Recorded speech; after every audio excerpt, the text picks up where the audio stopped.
जो सतयुग का पहला जन्म होगा उसमें ही राधा कृष्ण की दृष्टि में डूबेगी और कृष्ण राधा की दृष्टि में डूबेगा। तो आंख जो है वो देह का अंग नहीं है क्या? तो अंग का सुख होगा, आत्मिक स्थिति तो रहेगी, लेकिन कुछ परसेंटेज में देह का सुख होगा ना, इसलिए नीचे गिरना होगा। यानी चित्र है कि राधा कृष्ण दृष्टि मिला रहा है, लेकिन कृष्ण का हाथ राधा की इस तरफ है।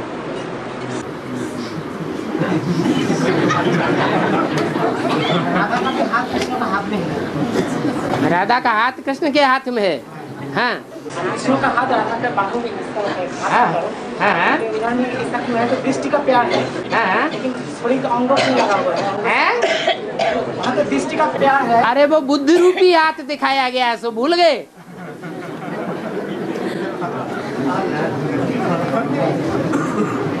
और तुमने सोचा हम भी ऐसा ही करेंगे?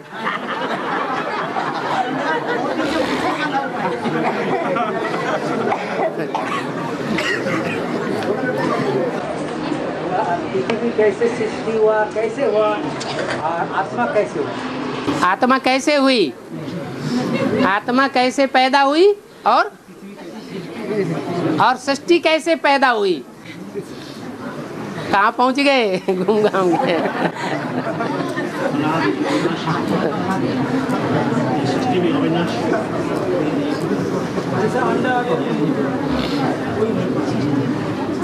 आत्मा तो अनादि है।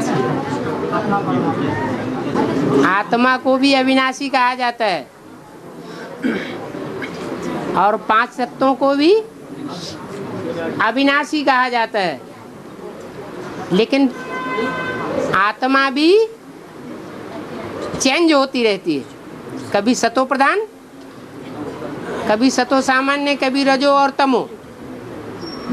और इस सृष्टि के 5 तत्व भी परिवर्तन होते रहते हैं, कभी सतो प्रधान, कभी सतो सामान्य, रजो और तमो।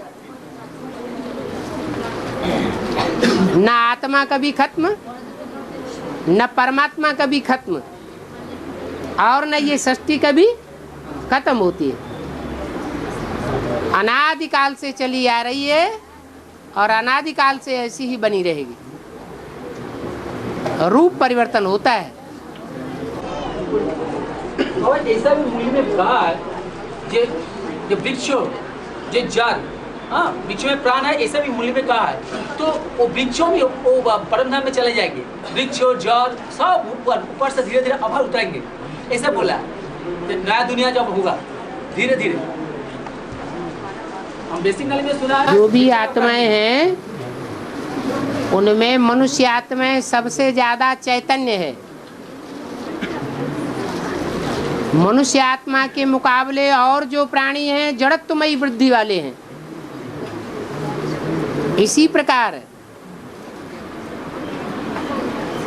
जो पौधे हैं, पक्षी हैं,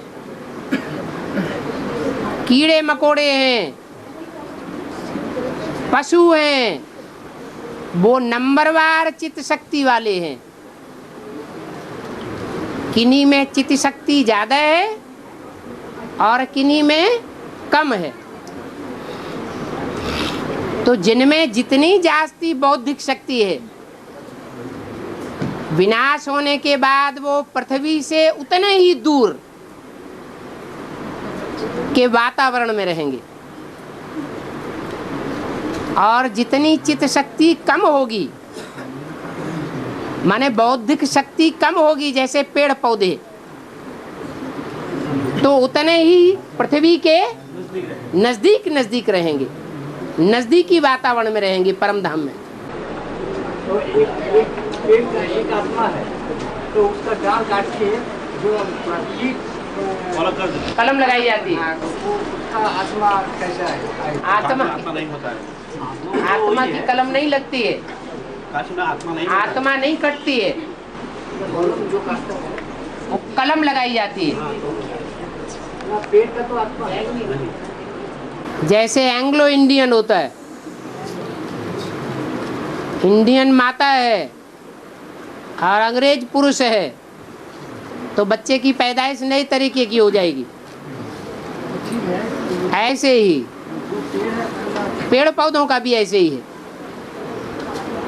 और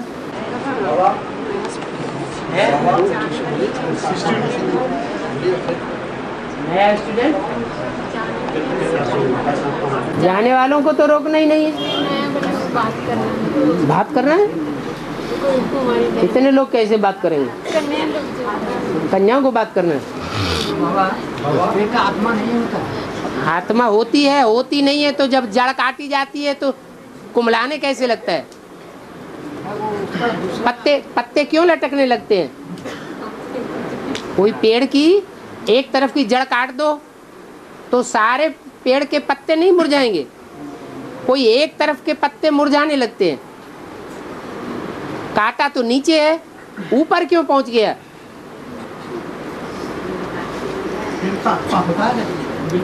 जड़ तुम्हारी आत्मा होती है।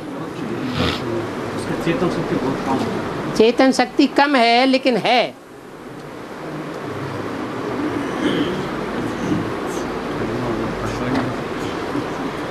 कोई भी पेड़ का डाल डाली काट के बैठने के लिए वो पूछा ना भाई ने अभी। हाँ जी, अभी भाई ने पूछा यही बात।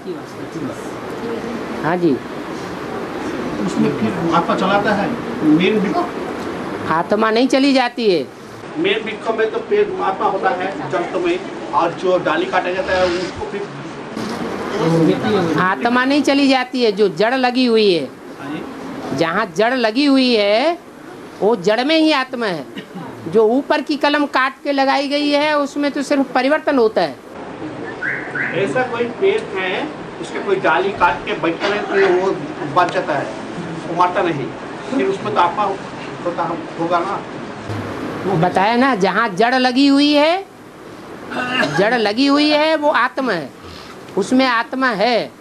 और जिसकी डाली ऊपर से काट ली गई और काटने के बाद तुरंत दूसरे में लगा दी गई तो वो परिवर्तन होता है। हाँ। जो डाली काट के जो मिट्टी में देता है वो दूसरा कोई काट में पेड़ में नहीं देता।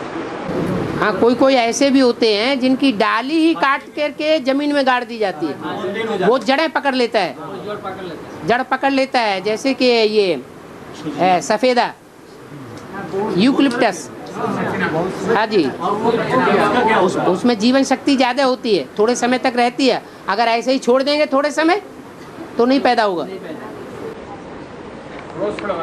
हाँ जी। और बाबा जो इनर्ट जो मटेरियल है, इनर्ट जड़, ईंट पत्थर ऐसा, तो उसमें तो वैज्ञानिक तो आविष्कार किया इलेक्ट्रॉन, प्रोटॉन और न्यूट्रॉन, तो उसमें तो वैसे ही भी बोल सकते हैं जो प्राण थोड़ा है, ऐसे आविष्कार किया जो थोड़ा प्राण है, तो इनर्ट तो है, पूरा जड़ तो है ना। लेकिन कहते हैं न्यूट्रॉन, प्रोटॉन, इलेक्ट्रॉन ऐसा है, तीन पदार्थ। हाँ जी, वो आत्मा नहीं है।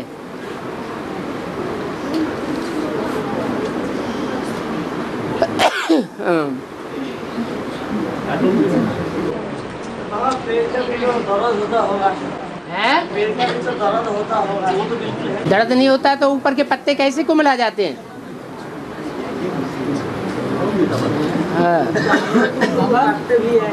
है जब बादल कटते हैं ना, ऐसे वहाँ पे 7 रंग का धेनु देखते हैं, फिर भी बोलते हैं कि राम धेनु, इसका मतलब क्या है? रेनबो, राम धनु।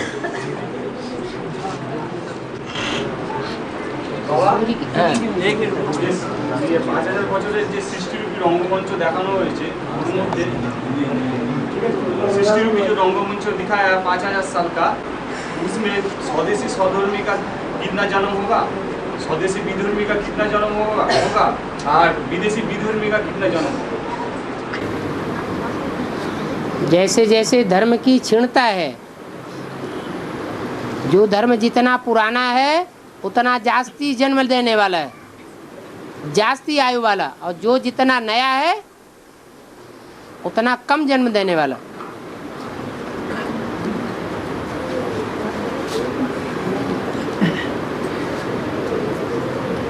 और बादल करते हैं 7 रंग कैसे धनु देखा था, किंतु उसको बोलते हैं कि राम धनु। उसका मतलब क्या है? तो सूर्य की किरणें पड़ती हैं, सूर्य की किरणें पड़ने से वो रंग बदल जाता है। ऐसे नहीं कि कोई राम का धनुष है। बरसात होती है तो ये संगम युग में भी ज्ञान की बरसात होती है। जब ज्ञान की बरसात पूरी होती है तो राम का धनुष सबको प्रत्यक्ष हो जाता है कि ये राम का पुरुषार्थ रूपी धनुष है। ये 7 रंगों वाला है, सप्तरंगी धनुष। माने दुनिया के जो भी धर्म हैं, उन सब धर्मों के सब गुण उस धनुष में समाये हुए हैं। सारी शक्तियां उसमें समाई हुई हैं।